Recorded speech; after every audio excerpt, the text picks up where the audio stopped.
میری حافظ قرآن بیوی نے 100 بچیوں کو قرآن حفظ کروایا تھا، مگر جب اس کی وفات ہوئی تو روز اس کی قبر پھٹ جاتی اور اس کی قبر سے دھواں نکلتا۔ میں روز اپنی بیوی کی نئی قبر بنوا کر آتا۔ لوگ پوچھتے کہ اس نے کون سا ایسا گناہ کیا تھا جس کی اسے سزا مل رہی ہے۔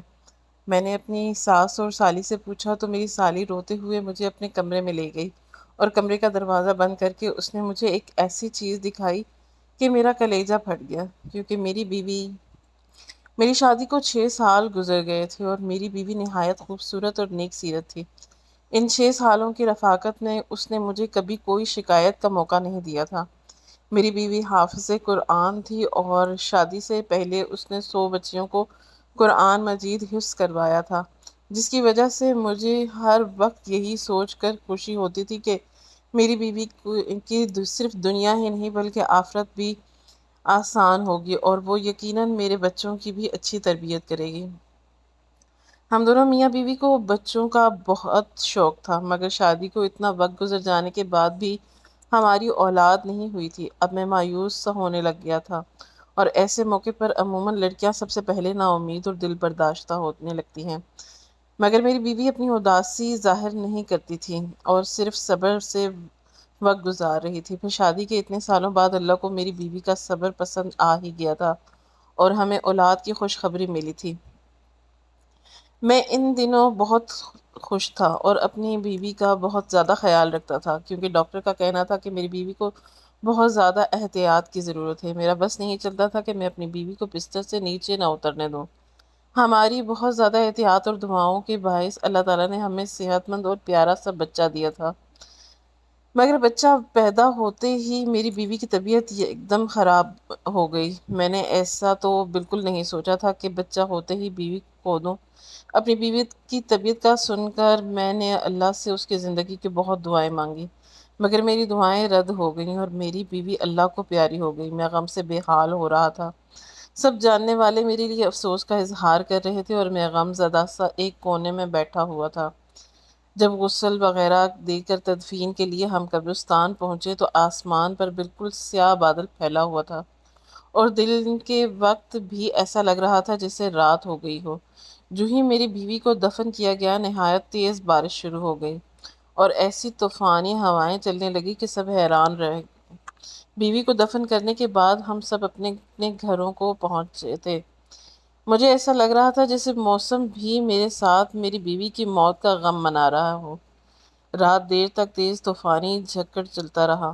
گھر والوں نے سنبھالا ہوا تھا اور وہ لوگ بھی میرے گھر پر ہی قیام پذیر تھے، اس لیے میں بھی بچے کی طرح سے بے فکر ہو کر اپنے کمرے میں اکیلا بیٹھا اپنی بیوی کو یاد کرتا اور اسے یاد کرتے کرتے میری آنکھ لگ جاتی۔ صبح کے قریب میں نے خواب دیکھا کہ میری بدحال سی بیوی بڑی بری طرح سے رو رہی ہے۔ اپنی بیوی کو اتنی بری طرح سے روتے دیکھ کر میں تڑپ اٹھا تھا اور عین اس وقت میری آنکھ کھل گئی۔ باہر بارش شروع ہو چکی تھی، ہوائیں اب تھم چکی تھی اور آسمان بھی صاف ہو چکا تھا۔ اب مجھے وہ خواب پریشان کر رہا تھا۔ میں نے ہمیشہ اپنی بیوی کو ہنستے مسکراتے ہی دیکھا تھا۔ اس کا اس طرح رونا خواب میں بھی مجھے گھبراہٹ میں مبتلا کر رہا تھا۔ میں نے گھڑی پر وقت دیکھا تو فجر کا وقت تھا۔ میں نے اٹھ کر فجر کی نماز ادا کی اور اپنی بیوی کی مغفرت کے لیے دعا کرنے لگا۔ ویسے تو مجھے پورا یقین تھا کہ میری بیوی جیسی نیک صرف نمازی اور حافظ قرآن عورت کو اللہ نے قبر کی تنگی سے بھی نجات دے دی ہوگی۔ میں نے دعا کے بعد اٹھ کر کمرے سے باہر جھانکا تو سب لوگ نماز پڑھنے میں مصروف تھے۔ میں نے اپنے بیٹے کا پوچھا تو میری بیوی کے بھائی نے مجھے بچہ لا کر دیا۔ وہ سکون سے سو رہا تھا۔ میں مطمئن ہو گیا اور کتنی دیر اپنے بیٹے کو سینے سے لگا کر بیٹھا رہا۔ اپنے بچے کو پیار دے کر میں گھر سے نکل کر سیدھا قبرستان پہنچ گیا۔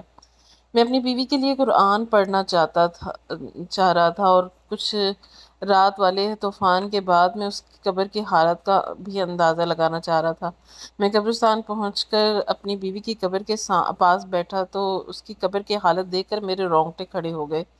میرا دل خوف سے پھٹنے والا ہو رہا تھا، کیونکہ جس عورت کو نیک اور جنتی سمجھ رہا تھا اس کی قبر پر ایسا عذاب آیا ہوا تھا کہ مجھ جیسے مضبوط سا مرد بھی اندر تک دہل جاتا۔ میری بیوی کی قبر پھٹی پڑی تھی اور اس میں سے دھواں نکل رہا تھا۔ وہاں اتنی تپش تھی کہ میرا وہاں کھڑا ہونا مشکل ہو گیا تھا۔ کوئی مزدور بھی میری بیوی کی قبر بنانے کو تیار نہیں تھا۔ بڑی مشکل سے مجھے ایک مزدور ملا جس نے مجھ سے 4 گنا زیادہ پیسے لیے اور میری بیوی کی قبر پر مٹی ڈال دی۔ یہ سب اس مزدور نے دور سے کھڑے ہو کر کیا تھا۔ میں گھر پہنچا تو میری حالت نہایت خراب ہو رہی تھی۔ سب نے میری حالت کو بیوی سے جدائی کا غم سمجھ کر مجھے سہارا دیا اور تسلی دینے لگے، جبکہ میں حیران تھا کہ آخر میری بیوی پر اللہ کا عذاب کیوں آیا تھا۔ وہ تو نیک عورت تھی، میری نظر میں تو میری بیوی کی ایسی کوئی غلطی نہیں گزری تھی۔ میں سوچ سمجھ کر پاگل ہو رہا تھا کہ میری بیوی کی اصل حقیقت کیا ہے، اور جب مجھ پر اپنی مرحوم بیوی کی حقیقت کھلی تو میرا دل بھی پھٹ کر رہ گیا۔ میرا نام محسن ہے، میں اپنے والدین کی اکلوتی اولاد تھا۔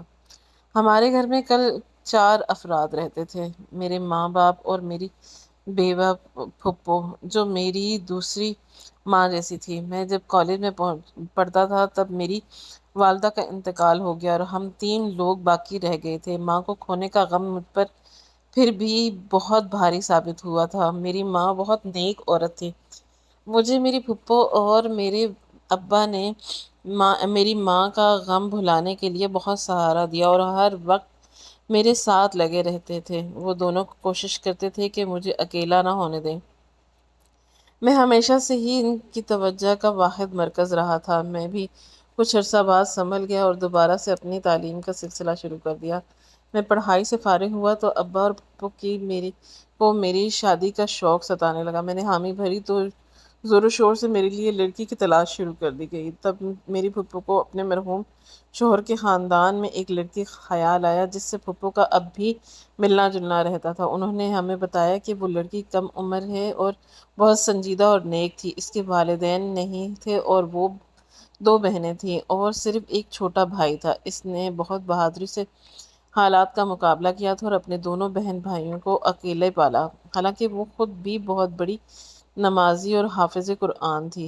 گھر میں بچیوں کو قرآن بھی پڑھاتی تھی اور اس کی دعا اور اس کے دیے ہوئے قرآنی تعویذات میں بہت زیادہ اثر تھا، جس کی وجہ سے وہ تھوڑا بہت کما کر اپنا گھر چلا رہی تھی۔ میں نے یہ سب سنا تو بہت خوش ہوا۔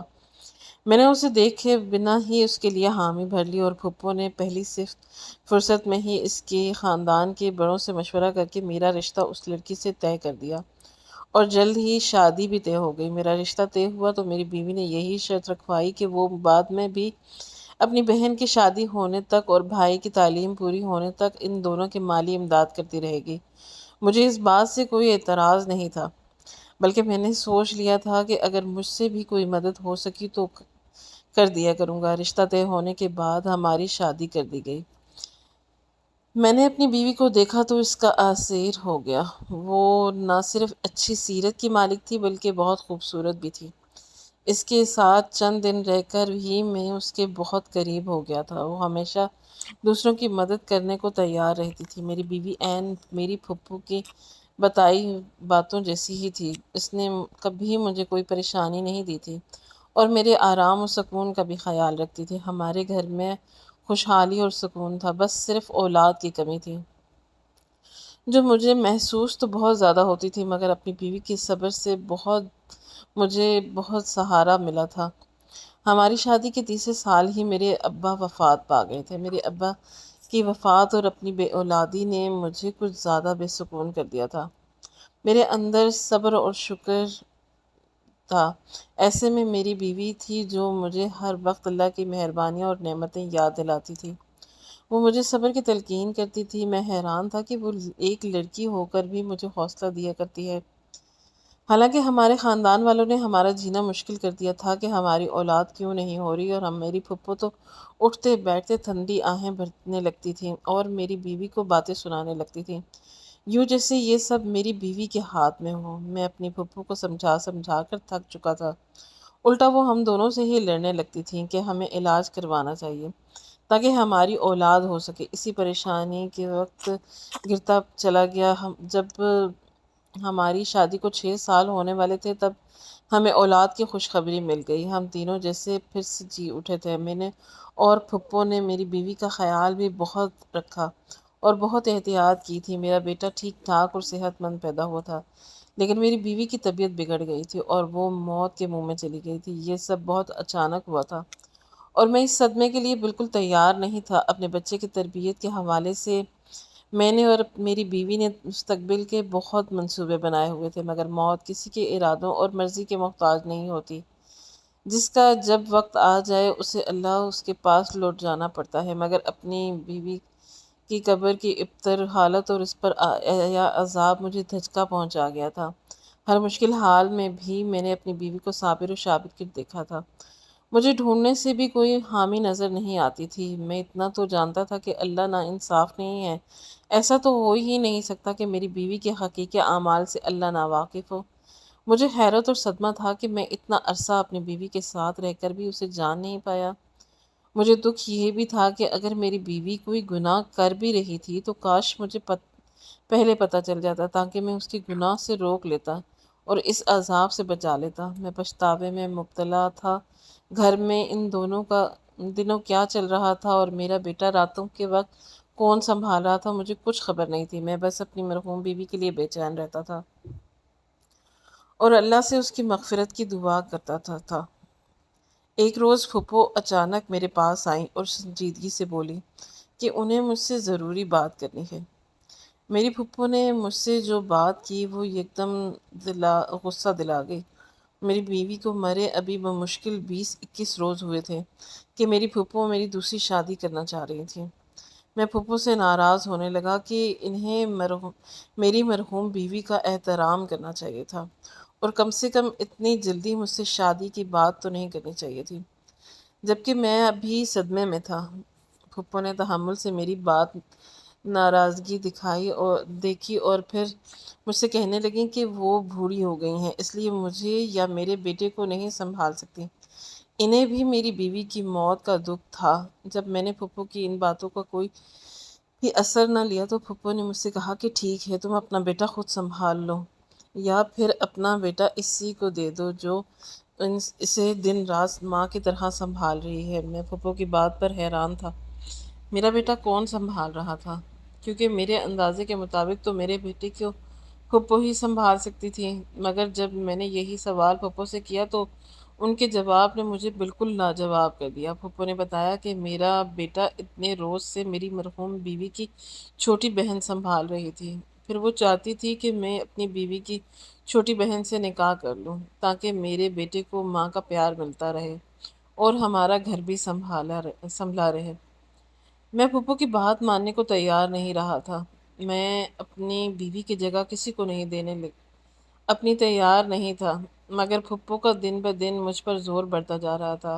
وہ ہر دن مجھے میرا بیٹا دکھاتی تھی جو نہایا دھو کر بالکل صاف ستھرا ہوتا تھا۔ پھپھو کی ضد تھی کہ میں اپنے بیٹے کی خاطر اپنی بیوی کی بہن سے نکاح کر لوں اور اسے ہمیشہ کے لیے اپنے گھر میں رکھ لوں۔ میں نے اپنے کام پر جانا شروع کر دیا تھا۔ میں سارا دن گھر سے باہر رہتا اور واپس آ کر خاموشی سے پھپھو کی ضد سنتا رہتا تھا۔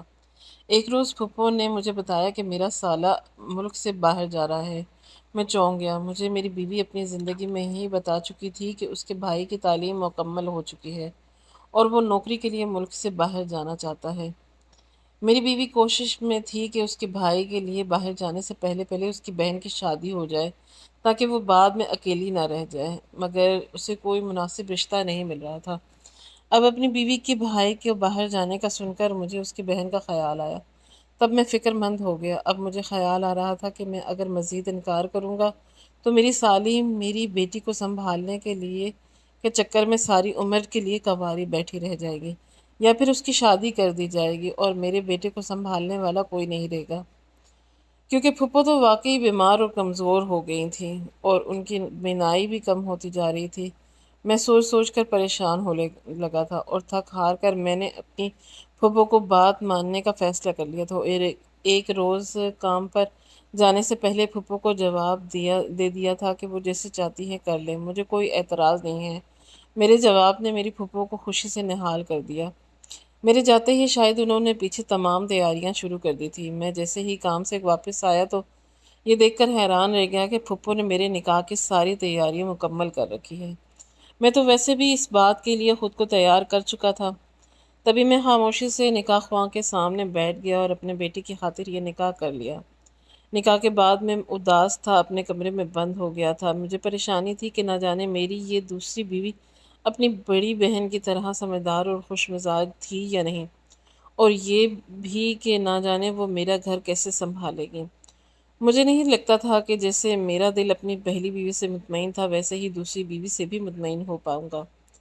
اس نکاح کے بعد بھی میرے وہی معمولات تھے۔ میں صبح سویرے کام پر چلا جاتا، شام کے وقت گھر لوٹتے ہی اپنے کمرے میں بند ہو جاتا۔ میری دوسری بیوی نے خاموشی سے ہر کام سنبھال لیا تھا۔ میرا کمرہ بھی اب بالکل صاف ستھرا رہنے لگا تھا۔ نہ چاہتے ہوئے بھی میرا دماغ اس بات کو سوچنے لگا تھا کہ عجیب بات تو یہ تھی کہ آج تک میں نے اپنی اس دوسری بیوی کو نہیں دیکھا تھا۔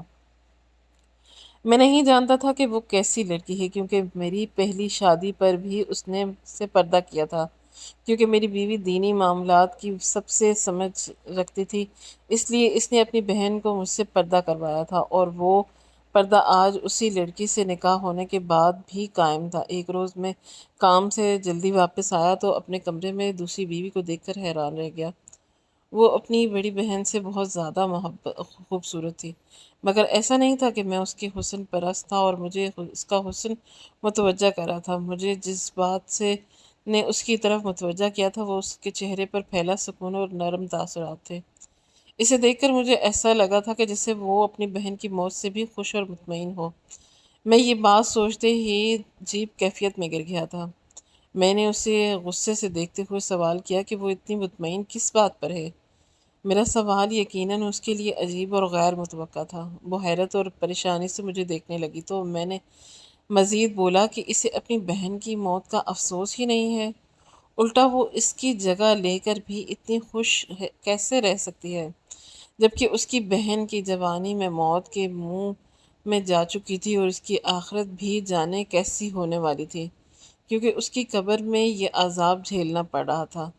میں نے اپنی مرحوم بیوی کا یہ راز غصے میں سوچے بغیر اس کی بہن کے سامنے بول دیا، مگر میری بات پر جب اس کے چہرے کے تاثرات بدلے تو مجھے اپنی غلطی کا احساس ہوا اور میں چپ ہو گیا۔ میری دوسری بیوی کچھ دیر صدمے سے مجھے دیکھتی رہی اور پھر بری طرح رو پڑی۔ میں اسے روتا دیکھ کر بوکھلا گیا تھا۔ روتے روتے وہ ایسی باتیں بولنے لگی کہ جس سے مجھے ساکت کر دیا تھا۔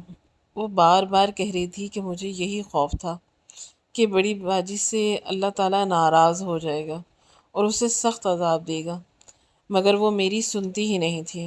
میں اپنی بیوی کے الفاظ پر دنگ رہ گیا تھا، یعنی میری مرحوم بیوی کچھ ایسا کرتی تھی جس سے اس کی بہن بھی واقف تھی اور اسے روکتی تھی۔ جب میں نے اپنی بیوی سے تفصیل پوچھی تو وہ گڑبڑا گئی اور بات بدلنے کی کوشش کرنے لگی، مگر میں نے جب سچ جاننے کے لیے التجا کی تو اس نے مجھے اپنی بڑی بہن کی اصلیت بتائی، جسے سن کر میرے ہوش اڑ گئے تھے۔ اس نے بتایا کہ میری بہن واقعی ہی نیک لڑکی تھی اور حافظ قرآن ہونے کی وجہ سے ہر وقت قرآن کی تلاوت کرتی رہتی تھی۔ ایک روز ہمارے محلے میں کسی بچے کو تکلیف ہوئی تو اس کی ماں کی پریشانی پر میری بہن نے یوں ہی کچھ آیات پڑھ کر اس کے بچے پر پھونک دیں، جس سے اس بچے کو آرام آ گیا۔ اس واقعے کے بعد میری بہن بہت مشہور ہو گئی کہ وہ نیک بی بی ہے جس کے پاس بیماری اور تکلیف کی شفا ہے۔ اس کے بعد تو طرح طرح کے لوگ ہمارے گھر آنے لگے اور میری بہن تعویذ کے نام پر قرآن کی آیات لکھ کر دے دیتی تھی۔ وہ لوگ چند روپے دے کر چلے جاتے اور ہمارا گھر گزر بسر ہونے لگتا، مگر مشکل حالات کے لیے ہمارے پاس کچھ نہیں تھا۔ اچانک ہمارے بھائی کا ایک گردہ فیل ہو گیا، وہ ہسپتال میں زندگی اور موت کی کشمکش میں تھا اور ہمارے پاس اس کے علاج کی رقم نہیں تھی۔ ہم بہت پریشان تھے۔ انہی دنوں ایک مرد میری بہن کے پاس آیا تھا اور اسے بولا کہ وہ کسی لڑکی سے شادی کرنا چاہتا ہے، مگر وہ لڑکی شادی شدہ ہے۔ وہ چاہتا تھا کہ میری بہن ایسا تعویذ دے کہ لڑکی کی طلاق ہو جائے اور وہ اسے پالے۔ میری بہن نے انکار کر دیا کیونکہ یہ گناہ کا کام تھا، مگر جب اس مرد نے 1.5 لاکھ روپے دینے کا کہا تو میری بہن نے بھائی کو بچانے کے لیے نہ جانے کاغذ پر ایسا کیا لکھا کہ اس مرد کی خواہش پوری ہو گئی اور ہماری بھائی کا آسانی سے علاج ہو گیا۔ پھر تو ہر روز ایسے ہی لوگ آنے لگے جو ناجائز مطالبے کے لیے تعویذ بنواتے اور ڈھیروں پیسہ پکڑ کر چلے جاتے۔ ایک روز میں نے چھپ کر اپنی بہن کو وہ تعویذ بناتے دیکھا تو میرے سر پر آسمان گر پڑا، کیونکہ میری بہن کاغذ پر قرآن الٹا لکھ رہی تھی اور یہ کالا علم تھا۔ میں دکھ سے پاگل ہوتی بہن کو روکنے لگی، اسے سمجھانے لگی کہ وہ توبہ کر لے۔ وہ بولی کہ اگر میں ایسا نہ کرتی تو ہمارے بھائی کا علم کب کا مر جاتا۔ میں اس بات پر غصہ ہو گئی۔ میں نے بہن کو کہا کہ اس سے تو اچھا تھا ہمارا بھائی مر جاتا، مگر وہ یہ حرام کام نہ کرتی۔ زندگی موت تو اللہ کے ہاتھ میں ہے۔ اپنی بہن کو بہت سمجھاتی رہی، مگر وہ لالچ میں آ چکی تھی۔ وہ اتنی نیک تھی کہ روحانیت پا چکی تھی، مگر اس نے پیسوں کے لالچ میں سب کچھ گوا دیا۔ اس کی زندگی اچھی تھی اور نماز قرآن بھی کرتی رہی، اور حتیٰ کہ اس کی شادی ہو گئی، مگر اس نے وہ گناہ نہیں چھوڑا اور پیسہ کماتی رہی۔ میں سب سن رہا تھا۔ میری بیوی بول رہی تھی، میں ڈرتی تھی کہ وہ توبہ نہیں کر رہی، توبہ کی مہلت دیے بنا ہی موت دے دے گا اور سخت عذاب دے گا، اور میرا کہا سچ ہو گیا۔ میں گمسم ہو گیا تھا۔ میں اپنی بیوی کو اتنا نیک سمجھتا رہا اور وہ صرف دنیاوی پیسوں کے لالچ پہ اتنا بڑا گناہ کرتی رہی تھی۔ اور میرے سامنے بیٹھی میری دوسری بیوی اس جیسی حافظہ نہ ہونے کے باوجود اللہ کا خوف رکھتی تھی۔ اللہ تعالیٰ نے مجھے اب اصل اور نیک بیوی سے نوازا تھا۔ کالا علم کروانے والے اور کرنے والے دونوں کے لیے اللہ کے ہاں سخت عذاب ہے۔ کبھی بھی کسی اپنے شدید بیماری میں بھی اس گناہ کا مرتکب نہ کریں، کیونکہ ہو سکتا ہے کہ اس بیماری کے بعد جب اسے موت آ جائے اور اس کی نجات کا ذریعہ ہو۔